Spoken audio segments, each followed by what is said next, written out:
नमस्ते। आज हम एक ऐसे टॉपिक के बारे में बात करेंगे जो स्टीफी लगता है, लेकिन वो हमारे फ्यूचर का हिस्सा बन सकता है। DNA data storage. इमेजिन करिए एक छोटी सीरियल में प्योर इंटरनेट का डाटा स्टोर हो जाए। Sounds unbelievable? आज हम यही टेक्नोलॉजी एक्सप्लोर करेंगे। तो शुरू करते हैं। डीएनए डेटा स्टोरेज का कॉन्सेप्ट सिंपल है, लेकिन इसके एप्लीकेशंस बहुत ही ज़्यादा हैं। इस टेक्नोलॉजी से हम डेटा को मिलियंस ऑफ ईयर्स तक प्रिजर्व कर सकते हैं। तो चलिए इस जर्नी को एक्सप्लोर करते हैं और जानते हैं इसके बारे में और ज़्यादा।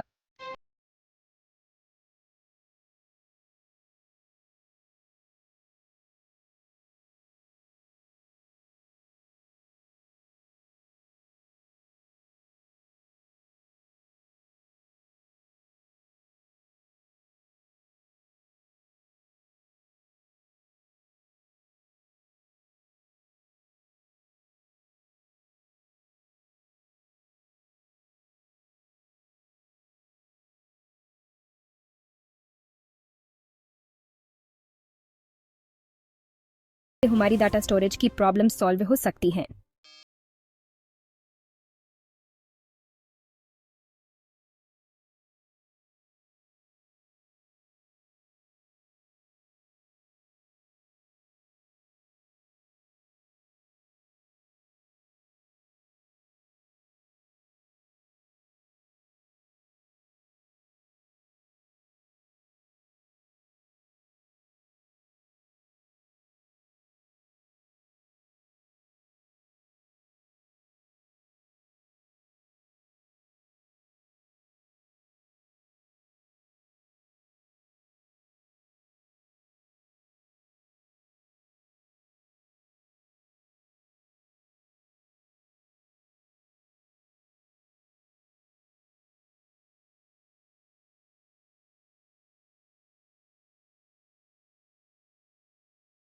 है जो फ्यूचर में डेटा स्टोरेज के लिए रेवोल्यूशनरी हो सकता है।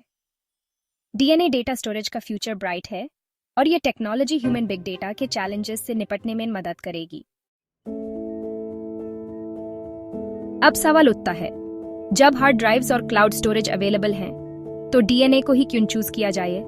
डीएनए में एक छोटी सी VL ट्रिलियन गीगाबाइट्स का डाटा होल्ड कर सकती है, जो किसी भी करंट टेक्नोलॉजी से काफी ज्यादा है।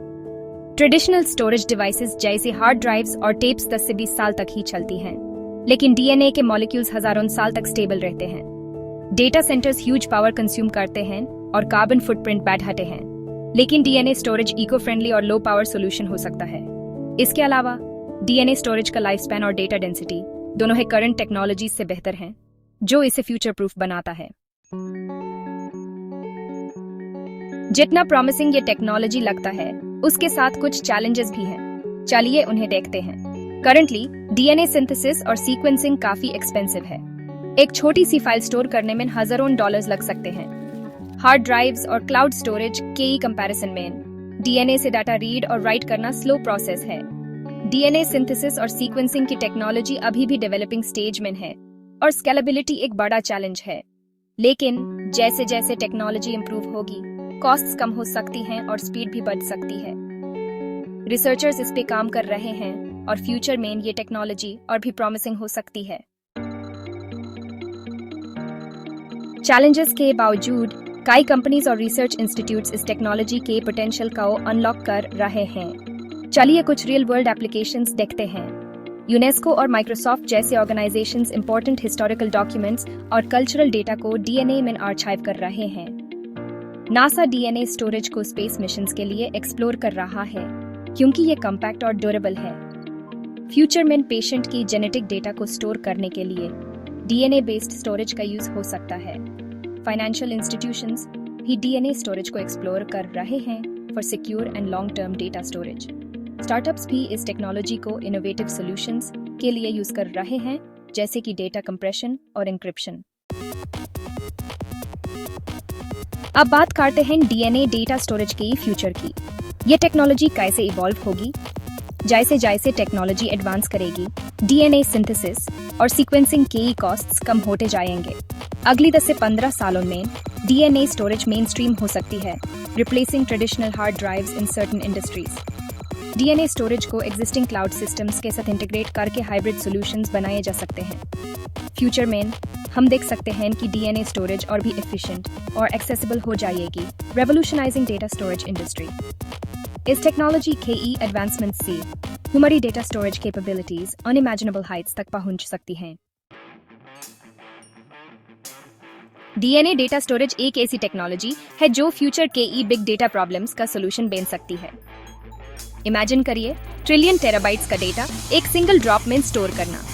साइंस और टेक्नोलॉजी की ये इनोवेशन ट्रूली फैसिनेटिंग है। अगर आपको ये वीडियो इन्फॉर्मेटिव लगी हो तो लाइक करें, शेयर करें और फैक्ट फ्यूल चैनल को सब्सक्राइब करें। मिलते हैं अगले वीडियो में। जय Hind. Stay tuned for more exciting content from fact fuel.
ऐसे ही मजेदार कंटेंट देखते रहें।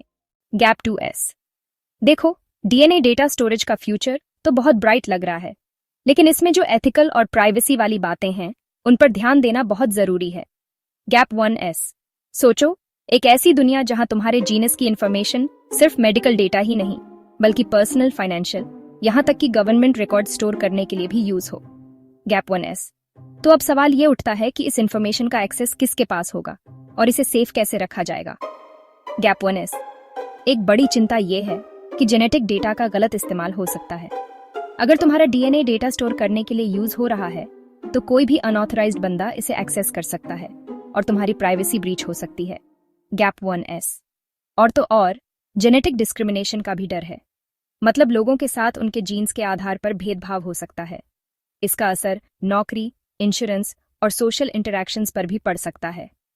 Gap 1S। एक और एथिकल इश्यू है कंसेंट का। हम कैसे इंश्योर करेंगे कि लोगों को पूरी जानकारी हो कि उनका डीएनए कैसे यूज और स्टोर किया जाएगा। Gap 1S। जरूरी है कि स्ट्रॉन्ग कंसेंट मैकेनिज्म्स हों ताकि लोगों के राइट्स और ऑटोनॉमी प्रोटेक्ट रहे। Gap 1S। इसके अलावा large scale DNA data storage के एनवायरमेंटल इम्पैक्ट के बारे में भी सोचना होगा।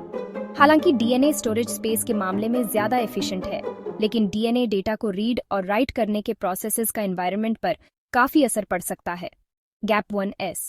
अब जब हम इस टेक्नोलॉजिकल रेवोल्यूशन के मुहाने पर खड़े हैं तो इन एथिकल और प्राइवेसी चैलेंजेस को केयरफुली हैंडल करना बहुत जरूरी है। Gap 1S। Policy makers, scientist और पब्लिक सबको मिलकर ऐसे फ्रेमवर्क्स बनाने होंगे जो इंडिविजुअल राइट्स को प्रोटेक्ट करें और साथ ही इनोवेशन को भी बढ़ावा दें। Gap 1S। हमारे साथ इस इंसाइटफुल जर्नी का हिस्सा बनने के लिए शुक्रिया। अगर आपको ये वीडियो इन्फॉर्मेटिव लगा तो लाइक, शेयर और फैक्ट फ्यूल को सब्सक्राइब करना मत भूलना, ऐसे ही और थॉट प्रोवोकिंग कंटेंट के लिए। अगली बार तक क्यूरियस रहो और इन्फॉर्म्ड रहो।